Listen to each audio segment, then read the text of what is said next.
के इस learn to lead tutorials में स्वागत करती हूँ।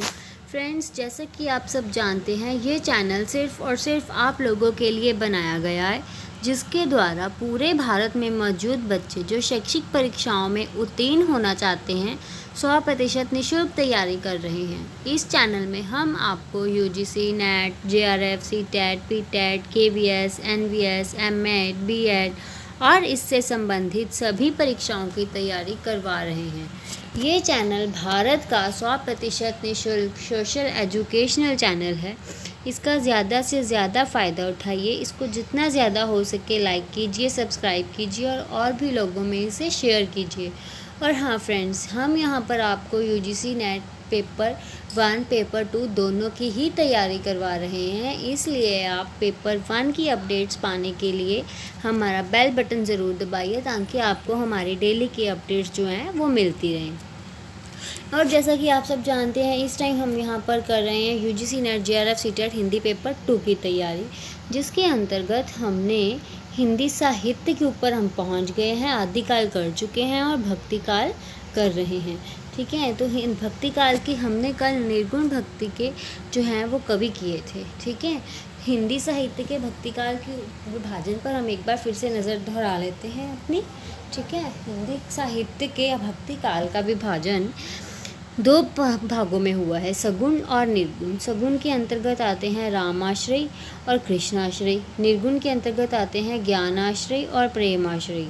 रामाश्रय के अंतर्गत कबीर, तुलसीदास और केशवदास कवि आते हैं, और सगुण के कृष्णाश्रय के अंतर्गत सूरदास, कबीरदास, दादू दयाल, नरोत्तम दास और मीराबाई आते हैं। निर्गुण में ज्ञानाश्रय के अंतर्गत रहमान आते हैं और प्रेमाश्रय के अंतर्गत मलिक मोहम्मद जैसी कुतुबन आते हैं। ठीक है फ्रेंड्स, तो निर्गुण के हमने कवि कल किए हैं, आज हम सगुण के कवि करेंगे और इनकी विशेषताएं भी करेंगे। हम बात करते हैं निर्गुण काव्य की विशेषताओं की। तो जैसा कि आप सभी जानते हैं कि भक्ति काल में काव्य की 2 प्रधान धाराएं प्रचलित हुई। भक्ति काल में काव्य की 2 प्रधान धाराएं प्रचलित हुई, निर्गुण काव्य धारा और सगुण काव्य धारा। निर्गुण काव्य धारा और सगुण काव्य धारा।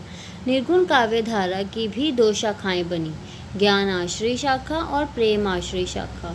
ज्ञान आश्रय शाखा को संतों ने पोषित किया और नतीजा ये हुआ कि काव्य की यह धारा जन जन में जीवन को पवित्र बनाने वाली सिद्ध हुई।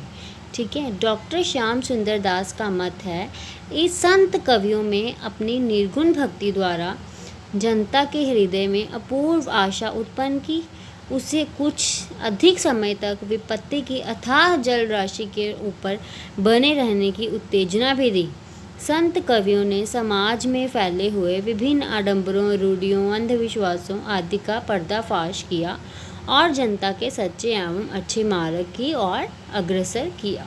ठीक है, क्या क्या हमें इसमें पता चला है? जैसा कि हम जानते हैं कि भक्तिकाल में काव्य की 2 प्रधान शाखाएं हैं, ज्ञानाश्रय और प्रेमाश्रय।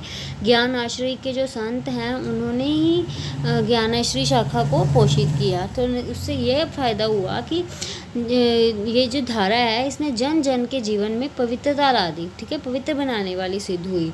डॉक्टर श्याम सुंदर दास ने तो ये कहा कि इन संत कवियों ने अपनी निर्गुण भक्ति धारा से जनता के हृदय में बहुत आशा उत्पन्न की, और ऐसी आशा उत्पन्न की कि वो अधिक समय तक किसी भी मुसीबत में उस मुसीबत को झेलने की उत्तेजना रख सकें। संत कवियों ने समाज में फैले हुए विभिन्न आडंबरों, रूढ़ियों, अंधविश्वासों आदि का भी पर्दाफाश किया और जनता के सच्चे एवं अच्छे मार्ग की ओर उनको अग्रसर भी किया। अब हम बात करते हैं ज्ञान आश्रय या फिर संत काव्यधारा में हम निम्नलिखित विशेषताएं और प्रवृत्तियों को देखते हैं। वो कौन कौन सी विशेषताएं हैं? निजी धार्मिक सिद्धांतों का अभाव, क्योंकि संत कवि में निजी सिद्धांतों का अभाव है। ब्रह्म, जीव, माया, संसार आदि के संबंध में इन कवियों ने जिन बातों का वर्णन किया है वे पूर्ववर्ती आचार्यों और कवियों की देन है। दूसरा, आचार पक्ष की प्रधानता। संत कवियों ने अपने काव्यों में असंयम, अनाचार और आडंबर आदि का विरोध किया है, और उन्होंने खान पान, आचार विचार, शुद्धता, सदाचार को विशेष महत्व दिया है। इनकी सहज साधना और सहज आचारों को पालना करने की साधना है। इन्हीं आचारों के आधार पर अनेक पंथ भी बने हैं। आज भारत में नानक, कबीर पंथ, दादू पंथ आदि बने हैं। इनमें मौलिक एकता भी पाई जाती है। ठीक है, नेक्स्ट है गुरु के प्रति श्रद्धा। ठीक है, संत कवियों ने अपनी रचनाओं में गुरु को सबसे बड़ा कहा है। उन्होंने गुरु को सबसे ऊंचा स्थान दिया है। इन्होंने ईश्वर को प्राप्त करने के लिए गुरु को ही आवश्यक बताया है। गुरु अनंत प्रकार से शिष्य का उपकार ही करते हैं।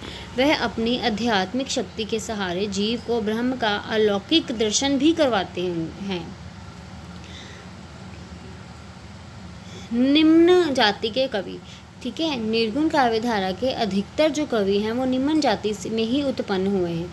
समाज के निचले स्तर की गिरी जातियों में जन्म लेने के कारण इन्हें ऊंच नीच संबंधी जो अनुभव हुआ वो उनको अनुभव हुआ। इन कवियों में कबीर, चूलाहा, रैदास, चमार, सेन नाई, दादू धनिया, सदन कसाई, नाभा दास रोम के घर में जन्मे थे। ठीक है, नेक्स्ट है सामाजिक कुरीतियों के विरोधी। इन कवियों ने एक स्वर से जाति ऊंच नीच आदि कुरीतियों का व्यापक पैमाने पर विरोध किया है। समाज के निचले स्तर से आने के कारण इन कवियों के लिए ज्ञान प्राप्ति के दरवाजे बंद थे। ज्ञान की प्यास बुझाने हेतु इन कवियों ने अनेक दरवाजे खटखटाए, किंतु कोई भी पंडित या महात्मा इन्हें शिक्षा देने के लिए तैयार ना था। इसीलिए शिक्षा में कमी आ गई। संत कवि अधिक पढ़े लिखे नहीं थे। कबीर के संबंध में तो यहाँ तक कहा जाता है कि मस कागज छुयो नहीं, कलम गए नहीं हाथ, चारक जुग को महात्म, मुख जनाई बात। ठीक है, इसका परिणाम ये हुआ कि इन कवियों के जो ज्ञान का भंडार है वो पंडितों से मिलकर, महात्माओं से मिलकर, संतों से मिलकर तथा स्थान स्थान का भ्रमण करने के बाद ही इनको ज्ञान प्राप्त हुआ। इनके काव्य में मन की गुनी हुई, कान की सुनी हुई और आँख की देखी हुई बातों की ही अधिकतर चर्चा है। ठीक है, काव्य रूप। निर्गुण काव्य धारा का समस्त साहित्य मुक्तक रूप में लिखा गया है। इनमें प्रबंध का अभाव है। अधिकांश रचनाएं दोहे और पद में लिखी गई हैं। इन कवियों में अखड़पन और मस्त मौला स्वभाव के अनुकूल पद और दोहे स्वच्छंद होते हैं। भाषा। संत कवियों की भाषा खिचड़ी या सुधुखड़ी है। ये एक स्थान से दूसरे स्थान तक भटक कर स्थान स्थान की भाषा ग्रहण करते थे। कारण इनका भाषा भंडार विविधता से भरा था। इन सुधुखड़ी भाषा अनगढ़ और परमर्जित है। कहीं कहीं गूढ़ ज्ञान के कारण भाषा क्लिष्ट हो गई है, किंतु ये सत्य है कि इन कवियों का भाषा पर ज़बरदस्त अधिकार है। ठीक है, नेक्स्ट है सगुण काव्य धारा। सगुण काव्य धारा के कवि ईश्वर के सगुण अर्थात साकार रूप की आराधना करते थे। इनमें भी मुख्यतः दो ही शाखाएं हैं, राम भक्ति और कृष्ण भक्ति काव्य धारा। अब राम भक्ति काव्य धारा के कवि तुलसीदास। तुलसीदास को किसी परिचय की आवश्यकता नहीं है। इन्होंने रामकथा को अवधि रूप देकर घर घर में प्रसारित कर दिया। इनका जन्म काल विवादित रहा है। इनके कुल 13 ग्रंथ मिलते हैं। दोहावली, कवितावली, गीतावली, कृष्ण गीतावली, विनय पत्रिका, रामलला नहचू, वैराग्य संदीपनी, बरवै रामायण, पार्वती मंगल, जानकी मंगल, हनुमान बाहु, रामाज्ञा प्रश्न, रामचरित मानस। ये हैं तुलसीदास जी के कुल 13 ग्रंथ। नाभादास। अग्रदास जी के शिष्य बड़े भक्त और साधु सेवी थे। ठीक है, संवत 1757 के लगभग विद्यमान थे और गोस्वामी तुलसीदास जी की मृत्यु के बहुत पीछे तक जीवित रहे। इनकी 3 रचनाएं उपलब्ध हैं, रामाष्टयाम, भक्तमाल और रामचरित संग्रह। अब हम बात करते हैं स्वामी अग्रदास की। अग्रदास जी कृष्णदास पैहारी के शिष्य थे जो रामानंद की परंपरा के थे। ठीक है, रामानंद की परंपरा के थे। इनकी बनाई 4 पुस्तकों का पता है। प्रमुख कृतियां हैं हितोपदेश, उखाणा, बावनी, ध्यान मंजरी। दूसरी है बावनी ध्यान मंजरी और राम ध्यान मंजरी और राम अष्टयाम। ठीक है, राम अष्टयाम। नेक्स्ट है कृष्ण काव्यधारा के प्रमुख कवि। राम काव्यधारा के हमने कर लिए, अब कृष्ण काव्यधारा के। पहले हैं सूरदास। ये कृष्ण भक्ति शाखा के प्रतिनिधि कवि हैं। सूरदास नेत्रहीन थे। इनका जन्म 1478 में हुआ था तथा मृत्यु 1573 में हुई थी। इनके जो पद हैं वो गेय पद हैं। इनकी रचनाएं 3 पुस्तकों में संकलित हैं, सुरसरावली, साहित्य लहरी और सूरसागर। ठीक है, सुरसरावली में इनके 1103 पद हैं। सूरसागर के बारे में ये कहा जाता है कि इसमें 12 स्कंद हैं और 1.25 लाख पद थे, किंतु अब केवल 45,000 पद ही बचे हैं। इसका आधार श्रीमद् भागवत गीता है, भागवत पुराण है। कुंभन दास ये अष्टछाप के प्रमुख कवि हैं, जिनका जन्म 1468 में गोवर्धन मथुरा में हुआ था तथा मृत्यु 1582 में हुई थी। इनके फुटकल पद ही मिलते हैं। नंददास ये 16वीं शती के अंतिम चरण के कवि थे। इनका जन्म 1513 में रामपुर हुआ था तथा मृत्यु 1583 में हुई थी। इनकी भाषा ब्रज थी। इनकी 13 रचनाएं प्राप्त हैं। रस पंचाध्यायी, सिद्धांत पंचाध्यायी, अनेकार्थ मंजरी, मान मंजरी, रूप मंजरी, विरह मंजरी, भंवर गीत, गोवर्धन लीला, श्याम सगाई, रुक्मणी मंगल, सुदामा चरित, भाषा दशम, स्कंध और पदावली। ठीक है, नेक्स्ट है रमज़स खान। इनका असली नाम सैयद इब्राहिम था। इनका जन्म हरदोई में 1533 से 1558 के बीच हुआ था। इन्होंने अपना संपूर्ण जीवन कृष्ण भक्ति को समर्पित कर दिया था। इन्हें प्रेम रस की खान कहा जाता है और इनकी प्रमुख रचनाएं हैं सुजान रस खान और प्रेम वाटिका। नेक्स्ट है मीराबाई। मीराबाई स्वयं ही एक लोकनायिका हैं। इनका जन्म 1498 में हुआ था तथा मृत्यु 1547 में हुई थी। इन्होंने मध्यकाल में स्त्रियों की पराधीन बेड़ियों को तोड़कर स्वतंत्र होकर कृष्ण प्रेम का प्रदर्शन करने का साहस किया। ठीक है, इन्होंने सामाजिक और पारिवारिक दस्तूरों का बहादुरी से मुकाबला किया और कृष्ण को अपना पति मानकर उनकी भक्ति में लीन हो गई। उनके ससुराल पक्ष ने उनकी कृष्ण भक्ति को राजघराने के अनुकूल नहीं माना और समय समय पर उन पर अत्याचार किए। मीरा स्वयं को कृष्ण की प्रेयसी मानती है तथा अपने सभी पदों में उसी तरह व्यवहार करती है। इनके मृत्यु को लेकर कई किंवदंतियाँ प्रसिद्ध हैं।